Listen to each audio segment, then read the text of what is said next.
12시 많은 참여 바랍니다.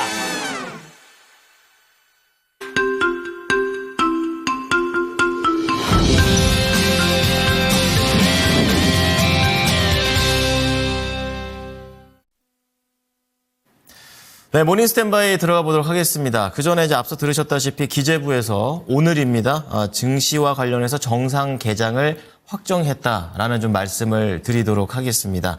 자, 30분에 발표가 나왔었고요. 지금 4분 이후에 좀 바로 얘기를 좀 드려봤습니다. 자, 그렇다면 오늘 어떻게 보면 미국 증시보다도 뉴욕 증시의 영향보다 이제 국내 증시는 계엄령 영향을 많이 받을 것으로 보이는데요. 이런 내용들 어떻게 될지 최대한 아는 선 내에서 한번 좀 전망을 좀 해보도록 하겠습니다. 오늘 모닝 스탠바이 유한타증권의 송태현 과장입니다. 과장님 어서 오십시오. 네, 안녕하세요. 전 많이 놀랐어요. 정말 새벽에 무슨 전쟁이 난 줄 알았습니다, 처음에. 저도 눈을 의심했고요. 네. 사실 저는 이제 새벽 3시에 일어나서 봤었는데 제가 네. 그 뉴스를 못 보고 잤어요. 못 저도 보고 그렇게 잤었는데 잠들었어가지고, 예. 일단 야간 선물부터 봤는데 5%가 넘게 장중간 하락이 되어 있는 거예요. 그래서 네.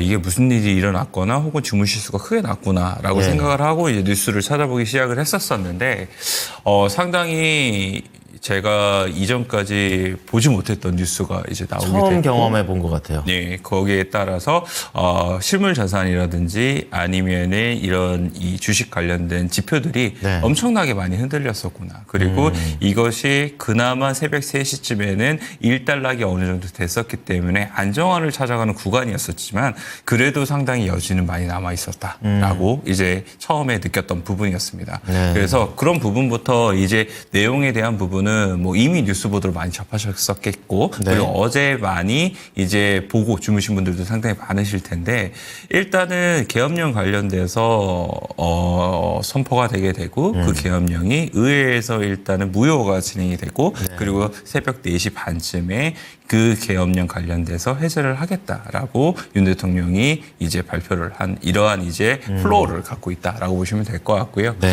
그 중간중간에 이제 국회에서 계엄령에 대한 부분이 무효가 진행이 되면서 상당 부분 이제 하락폭을 축소를 시켰던 부분이 있었거든요. 다행스러운 부분입니다. 그리고 나서 이제 새벽 4시 반쯤에 계엄령이 해제가 되니까 거기서부터 야간 선물이 한 1% 정도가 더 올라왔어요. 그래서 야간 선물에 종료된 게 한 1.8% 정도로 마이너스로 종료가 됐었었는데 그런 부분이 결국은 뭐 오늘 시장에도 영향을 미칠 수밖에 없는 부분이 상당히 많지 않을까라고 그렇겠죠. 생각을 할 수 있는 것 같고 이 부분이 오늘 많은 이제 우려감과 이제 이 걱정 이 부분이 많을 텐데 조금이나마 잘 이제 마무리가 됐으면 좋겠다라고 생각하고 있습니다. 같은 마음이고요. 그리고 또 말씀을 해주셨다시피 굉장히 많은 소식들이 쏟아져 나왔습니다. 그렇지만 이제 이걸 어떻게 좀 정리를 하고 전망을 하는지가 지금 시점에서는 중요하다고 생각을 하는데요.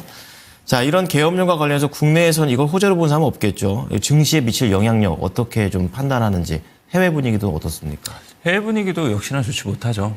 사실 이런 부분이 어느 정도 미리 전조가 있었다거나 뭐 이랬다면 이제 예측이 가능했었어요. 뜬금없었어요. 예, 그런 부분에 있어서는 이러한 불확실성이 많이 이제 크게 증폭이 되지 않았었을 텐데 네. 워낙 뜬금없이 발표된 부분이었었기 때문에 이런 부분에서 상당히 좋지 못하다라고 생각을 해볼 수 있는 것 같고요.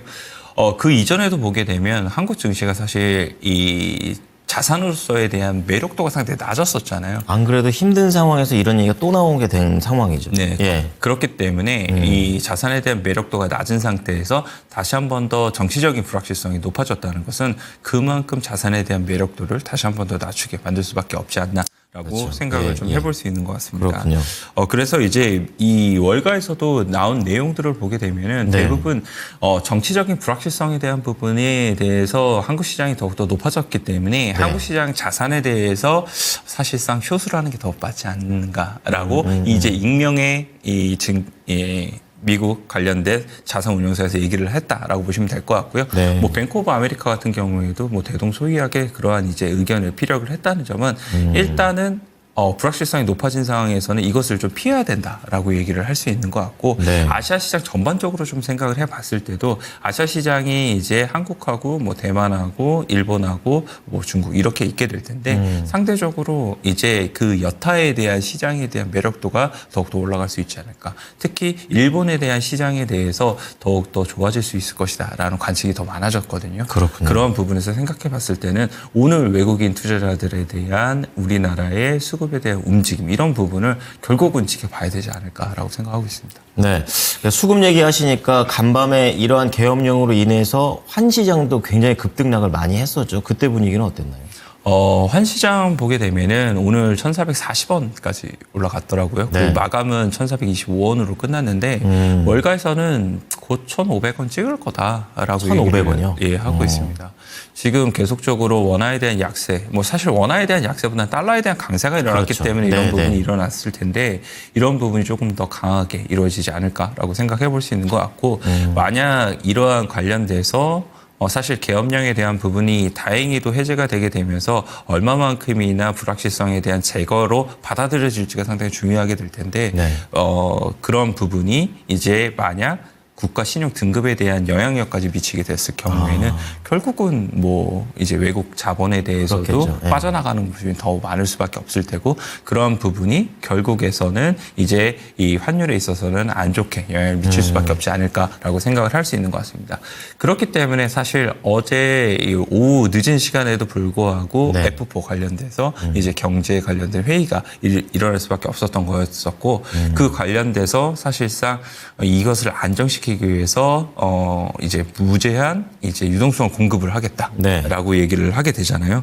그런 부분이 결국은 이러한 이제 외국인들에 대한 움직임을 다소 안정시키기 위한 금융 당국의 노력을 하겠다라고 얘기를 하는 거여가지고 그 부분이 오늘에도 추가적으로 어떻게 더욱더 세부적으로 나오게 될 것인가 이런 부분이 이제 외국인 투자자들에 대한 이제 코리아 엑소더스를 얼마만큼이나 막아줄 것인가로 연결이 되지 않을까라고 생각을 하고 있습니다. 네. 자, 그렇다면은 지금 이런 상황 자체가 외국인의 이런 수급이 굉장히 중요한 우리나라에서는 굉장히 큰 악재가 좀 될 수 있다라는 부분을 얘기하셨고, 국내에서 이러한 움직임들을 해소하기 위한 필요한 움직임들 나오고 있을 것 같은데 어떠한 움직임들이 있을까요? 뭐 말씀을 드린 것처럼 정책적으로는 일단 안정화시키는 게 가장 목적이겠죠. 사실상. 그렇기 위해서 유동성이나 이런 것들을 언급하는 걸까요? 그렇죠. 유동성에 대한 부분을 계속적으로 언급을 하겠다라고 얘기를 하는 거고 환율 관련돼서도 너무나 급격하게 튀게 되면 아무래도 그 예전에 우리가 경험을 했었던 IMF라든지 네. 아니면은 서프라임 모기지론이라든지 뭐 이런 것들에 있어서 외환이 많이 이제 안 좋아지는 경우가 많이 발생을 하게 되잖아요. 뭐 물론 외생 변수에 그랬겠지만 이번에도 그러한 부분으로 연결이 되는 것을 막기 위해서 더욱더 유동성 공급에 대한 부분을 이야기를 하고 있는 것이 아닌가라고 생각을 해볼 수 있는 것 같고 네. 또 한 가지는 이제 정치적인 불확실성이 계엄령에 대해서 지금 일단은 나왔지만 이것이 이제 해제가 된 이후에는 또 하나의 정치적 불확실성이 있을 수밖에 없습니다. 어떤 겁니까? 탄핵에 대한 이야기가 당연히 나올 수밖에 없는 거죠. 오늘 또 끝 무렵에 이 얘기들이 이제 야당 쪽에서 많이 흘러나왔죠. 뭐 야당 측에서는 당연히 탄핵에 관련돼서 목소리를 높일 수밖에 없는 이러한 부분이 될 수밖에 없지 않을까라고 생각을 해볼 수 있는 것 같고 사실상 이러한 이 견해 자체가 저만 하는 것이 아니라 해외에서도 이러한 견해가 더욱더 많아지고 있고 폴리마켓에서도 보게 되면은 네. 윤석열 대통령의 이제 2024년도에 퇴진 관련돼서 네. 항목이 이제 베팅으로 올라올 만큼 벌써 발빠르게 이제 시장에서는 예견을 하고 있는 거죠. 해외에서는 그 상황을 여기까지 또 타진해서 보고 있군요. 뭐 아무래도 이거는 사실상 너무나 생각지도 못했었던 거였었고 맞아요. 예. 지금 사실상 1980년대 이후에 처음으로 일어난 사태이기 때문에 민주주의라는 것 자체가 사실 상당히 많이 성숙해되어 있다라고 생각을 했었었는데 이것을 되돌리는 현상이 나왔다는 점 이런 점에서는 상당히 정치적으로는 약간 입지가 좁아질 수밖에 없는 이런 부분이지 않을까 생각을 할 수 있는 것 같고요. 네. 이에 따라서는 탄핵에 대한 전국이 가게 됐을 때는 결국은 국가 지도부에 대한 부재에 대한 또 부분이 생기게 될 거고 그렇죠. 정책적인 부분에 있어서도 약간 비어가는 이런 흐름이 생기게 될 거잖아요. 그리고 또한 지금까지 추진이 되어 왔었던 모든 정책적인 부분에 있어서도 다 모든 게 스탑이 되게 될 텐데 그렇죠. 그런 부분에 있어서는 또한 우리나라의 많은 성장에 대한 동력이 낮아질 수밖에 없지 않을까라고 생각을 해볼 수 있는 것 같아요. 그래서 국내에서도 정부가 지금 많이 밀고 있었던 정책적인 사업들이 있을 건데 그런 정책적인 사업들은 오늘 사실상 많이 결국은 폐지가 된다거나 아니면 성장 동력을 잃다거나 뭐 이런 부분이 발생을 하게 될 텐데 뭐 예를 들게 돼서는 대왕고래 관련돼서는 사실상 그렇죠. 예산에 대한 부분이 상당히 많이 삭감이 됐었었는데 지금 정부가 이러한 탄핵 정국으로 가게 되면 사실상 이 사업 자체의 존폐가 과연 어떻게 될 것인가. 이러한 우려감이 당연히 높아질 수밖에 없는 뭐 이런 부분이 되게 될 거고요. 또 하나는 뭐 우주청 관련돼서도 사실 이번 정부가 많은 부분 이제 공을 밀었던 들였죠. 이런 예. 부분이 있었었는데 그 관련돼서 사실 글로벌적인 부분과 잘 맞아떨어지게 되면서 상당히 더욱더 강한 상승세가 나올 수 있었던 부분이었었는데 이것 또한 이번 이 일로 인해서 사실상 조금은 애매해지게 되는 이런 부분이 생기지 않나라고 생각을 좀 해볼 수 있는 것 같아요. 그래서 이런 부분이 전반적으로 어떻게 될 것인가에 대한 부분이 이제 앞으로 조금 더 지켜봐야 될 요소가 되지 않을까라고 생각을 하고 있고요. 네. 만약 이런 부분에서 잘 풀려 나가게 되었을 경우에는 저가 매수의 기회로서도 활용을 해볼 수 있기는 하지만 아직은 거기까지 돈이 될 단계는 아닌 것 같다라고 생각이 되고 있습니다. 지금 이제 계엄령 이후에 이제 또 탄핵까지도 갈 수 있는 걸로 외신 측에서는 지금 예측을 하고 있는 상황입니다. 자, 그렇기 때문에 정책 관련된 종목들이라든지 이런 것들을 지금 많이 싸졌을 때 사야겠다 이렇게 생각하는 것은 아직 좀 섣부른 판단이다라고 좀 전망을 해주셨습니다. 자, 그렇다면 이제 오늘 장과 관련해서 좀 궁금한 것이 아무래도 밤새 이제 우리나라에서 폐장이 된 상태에서 개장되기 사이에 일어났던 쇼크였었기 때문에 오늘 아침에 장 초반에도 굉장히 좀 크게 움직일 것 같다. 좀 이런 생각을 하게 되는데 이 부분과 관련해서 우선 어떠한 투자자 입장에서 어떠한 대응 전략으로 접근해 보는 게 좋을까요? 일단은 아침 시장을 좀 지켜봐야 될 것 같아요. 그러니까 뭐 바로 뭐 매수나 매매 이런 걸 하지는 말고 좀 지켜보는 쪽으로 시작하는 겁니까? 매수를 했을 때 네. 물론 수익이 날 수도 있는 부분이 있겠죠. 시장의 안정화가 사실상 오후에 일어나게 되고 그때 갔을 때에는 충분히 기회는 나올 수 있는 부분도 네네. 있을 수 있을 것이라고 네네네. 생각하지만 그보다는 지금 아침 시장에서는 방향성에 대한 부분을 잡지 못한 상황에서 조금은 지켜봐야 되지 않을까라고 생각을 합니다. 그리고 나서 시장이 안정화에 대한 방향성을 잡았을 때 그때 사도 사실상 저는 늦지는 않다라고 생각을 하고 있어요. 오늘 이러한 변동성에서는 굳이 내가 수익을 위해서 쫓아 들어가기보다는 일단 내 자산을 지키는 쪽에서 더욱더 생각을 해보는 것이 맞지 않을까라고 생각을 하고 있고요. 일단 아침에 시장에 대한 부분을 생각을 해보게 되면 아까 말씀드린 것처럼 야간 선물이 1.8% 정도의 하락이 나오게 되고 그리고 외생 변수 쪽으로 보게 된다 하더라도 환율이라든지 이런 부분이 비우호적으로 형성이 될 거란 말이에요.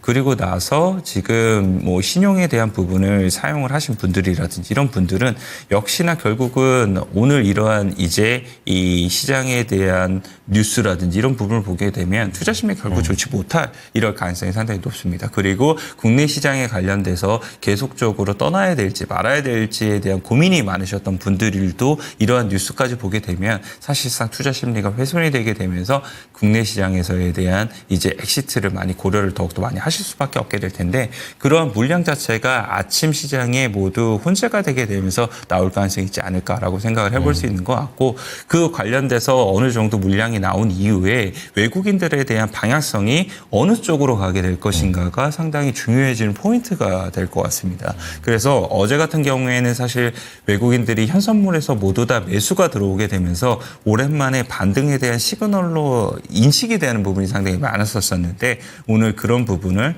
어떻게 되돌림이 나올 것인가 아니면 그럼에도 불구하고 추가적인 매수로서 대응이 나오는 것인가 이 부분을 우리가 아침 시간에 면밀하게 체크를 해봐야 되는 부분이다라고 보시면 될 것 같고요. 만약 외국인들이 현선물에 동일한 이런 방향성이 나오게 됐을 경우에는 그 방향성을 따라간다고 생각하시면 되니까 그때에는 확실히 조심히 그 부분에 순응을 하면서 대응을 하시는 게 더욱더 맞지 않을까라고 생각을 하고 있습니다. 그래서 우리가 봐야 될 포인트는 외국인들이 매도로 이제 선물을 매도를 하는 데 있어서 미결제 약정이 매도가 늘어나게 되면서 매도를 하게 되는 것인가라는 부분을 첫 번째로 보시면 될 것 같고, 두 번째는 이제 선물에 있어서는 외국인들이 매도가 나오게 될 때 개인들도 동반해서 같이 함께 매도가 나오는가. 그렇게 되면 이제 이 지수에 대한 하락폭이 그만큼 더욱더 커진다는 걸 의미를 하게 되거든요. 그렇죠. 이 선물 시장에서는 외국인들과 개인이 가장 봐야 되는 포인트이기 때문에 네. 그 두 가지를 봐야 된다고 보시면 될 것 같고, 그다음에 현물에 있어서 선물의 매도와 함께 현물까지 매도가 나온다. 그렇게 될 가능성은 상당히 좀 낮을 가능성이기는 한데, 그런 가능성까지 나오게 되면은 그건 역시나 지수에 대한 하락폭이 더욱더 많이 커질 수밖에 없다. 이 세 가지의 포인트를 보시면서 대응을 하시는 게 맞을 수도 있을 것 같고요. 아니면은 일단은 선물이 오전에 매도가 많이 나오게 되고, 그리고 어느 정도 포지션을 구축한 다음에 오후에 현물에서에 대한 매도가 나올 수도 있을 테니까, 그런 부분도 일정 부분은 조금 생각을 하시면서 우리가 봐야 되는 부분이 되지 않을까라고 생각을 하고 있습니다. 네. 자, 대응 전략에 대해서 좀 들어봤고요. 이제 궁금한 부분에 대해서 또 이런 것도 있습니다.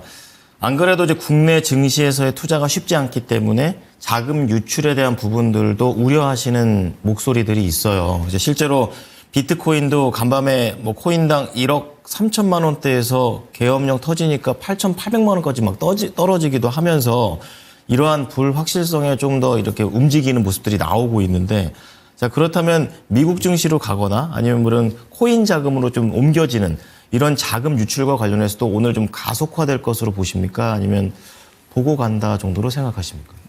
가속화될 가능성이 높지 않을까라고 생각을 하고 있어요. 그 이전에도 계속적으로 이러한 현상들이 많이 일어나고 있고, 그리고 거래 대금이라든지 이런 부분을 보게 된다 하더라도 리플에 대한 거래 대금이 코스피의 거래 대금을 뛰어넘는 모습이 나왔었거든요. 네, 좀 강하더라고요. 그리고 비트코인이 말씀을 하신 것처럼 장중에 하락폭의 크기는 했습니다만 그것을 다시 되돌리는 것도 상당히 빠르게 일어났었거든요. 네. 그런 부분까지 생각을 해봤을 때는 역시나 이런 한국 시장의 고질적인, 그리고 이것은 개별적인 이제 시장에 대한 문제점이잖아요. 그렇죠. 그런 네. 부분에서 벗어나서 오히려 시장의 이 로직이 잘 가동될 수 있을 만한 이러한 시장 쪽에 대한 이동은 당연히 더욱더 가속화될 수밖에 없지 않을까라고 네. 생각을 하고 있고, 그리고 만약에 시장에 대한 정상화가 이루어지게 된다 하더라도 그 정상화까지 시간의 걸림이라는 게 또 필요하게 될 텐데, 그렇죠. 그 걸림이 나온 이후에 다시 접근을 해도 늦지 않는다라고 이제 한국 시장에서 생각을 할 수가 있을 테니까,